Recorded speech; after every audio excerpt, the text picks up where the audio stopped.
here's what we've got. My O2 sensor, the wiring to the O2 sensor, some electrical connections, and this weld-on bung. If you should need such a thing, we're lucky because there is a provision under the car already for that in one of the headers. This is the wiring that goes into the back of the gauge. There is the gauge itself, very nice. And here is the little cup that I bought. Did not come with the kit, but that's how I'm going to be able to mount it onto, I think, my steering column. And a clamp to clamp it on with.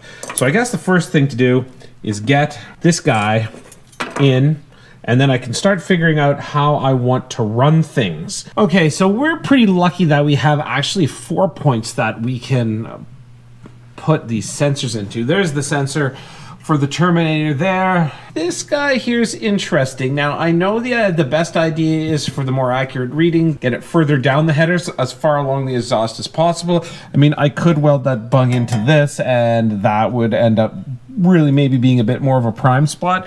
This doesn't seem too bad. I mean, if it's good enough for that one, it's probably good enough for here too. It is hitting, not really hitting, but I don't want it to rub against the bottom of the drain pan here. And of course, obviously, if we ever have to do a filter change or a fluid change, I'll have to disconnect this guy before I pull the pan off. But for the time being, I think that's probably not too bad an idea. It also gives me some space. I've got something I can attach to over here to keep this wire out of the way. So I've got it run in through the engine compartment. I can't even see it. It's nice and hidden. Hit it up in here so it goes in. This is just a mechanical oil sending unit. So that's going in through the firewall there. Lots and lots of wires. So we've got it set up nice and tidy down here too. And then it comes right out into here. And then the idea is going to be that we're going to mount the gauge somewhere in there, in that area. Gonna get this guy wired up now. So the next step, obviously, is getting this cable hooked up.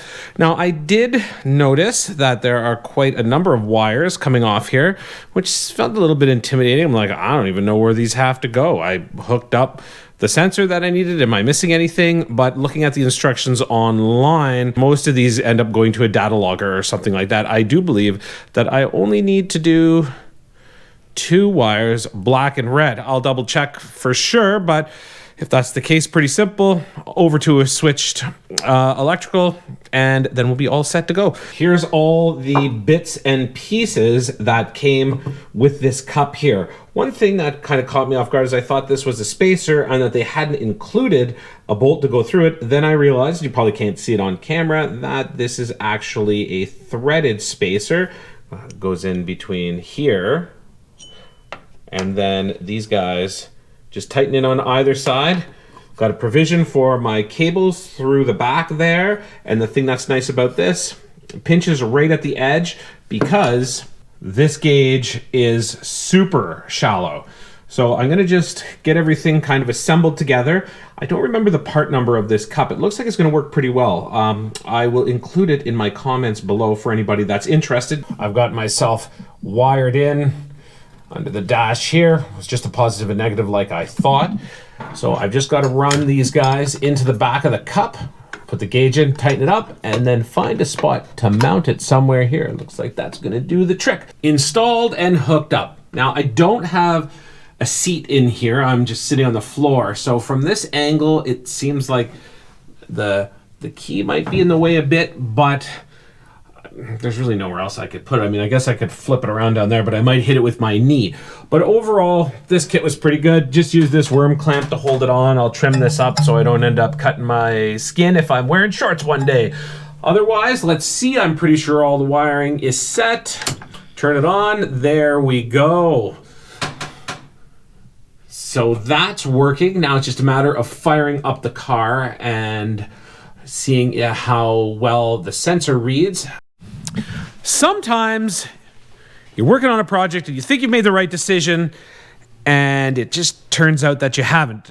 It's good enough, but then you dwell on it a little bit and then suddenly it's not good enough at all anymore. And that is the case with the Chev and the gas pedal that I installed a little while ago. To refresh everybody's memory, I ended up taking the square body pedal and adapting it into here. Now, the problem that I had with it was it's very stiff, and it feels like it's binding up where it comes in through the firewall. Now, I've tried all sorts of adjustments and playing around and all that sort of stuff, and I just don't like it at all. I don't think it's going to make for a very fun driving experience. And also, it does feel like it's binding a bit where it comes through. Let's see if I can get over here. I'm playing with my nuts. It runs along here and then kind of goes around the back of the engine. It comes in. There's a kind of some twists and turns. I don't know if it's binding against the shielding here. So I'm going to remove this and make some changes. And that change is one of these Speedway pedals. Interesting configuration, the way that it works. Very smooth actuation. Cable attaches down here, and it's supposed to be a universal mount. Comes with all sorts of bits and pieces to hook stuff up. This guy is pulled out.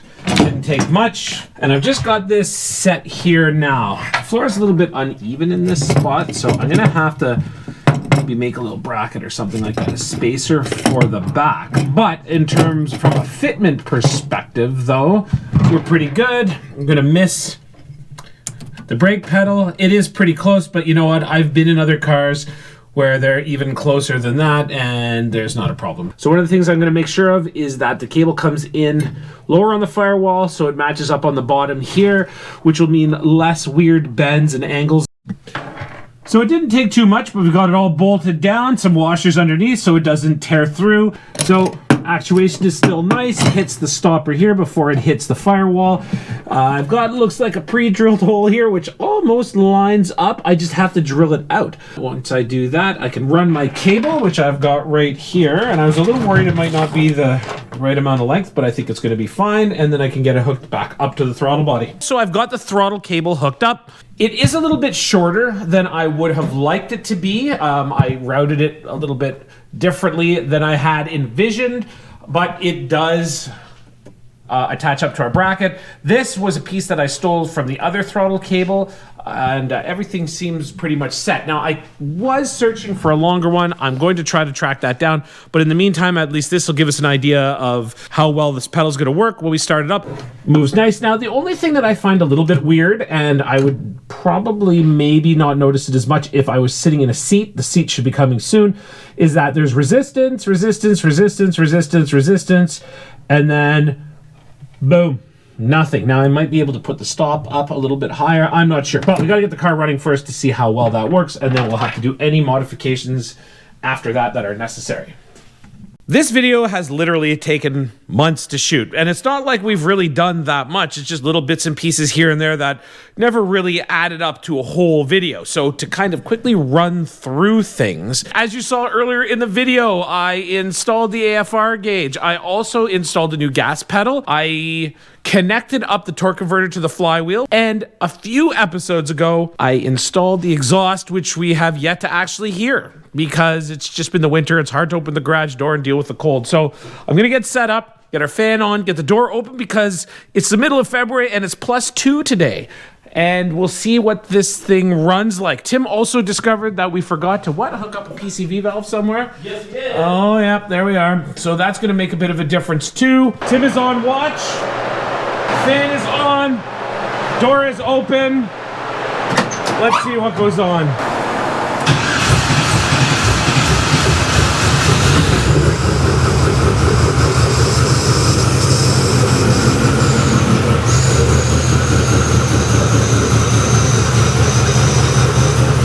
Sounds not too bad. Mufflers are muffling.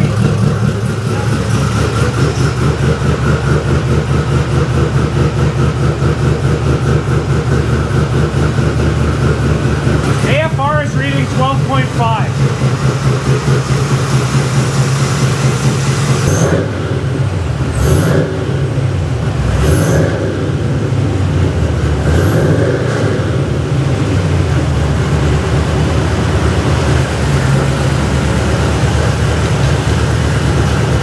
What did it go to? It's going up now. So that's it. It's been a bit of a trip to get here, but it's nice to see that the car runs really well. Overall happy? Yeah, oh yeah, I'm stoked. Going to be a little bit more fine-tuning. We did notice that we had a leak of some sort, thought it was coming out of the dipstick for the transmission. Turned out we didn't plug the send and return lines for the transmission cooler on the transmission itself. So just got to get some hoses hooked up, I guess, because of course we spaced on that. And that should fix that problem, and then we'll give it another test. But in the meantime, thanks for watching. Tune in again and see what we're up to, which I'm not even sure what that is. More car stuff, more Ford stuff. I think there might be a ski hill video in there too. It's hard to say. So stay on your toes.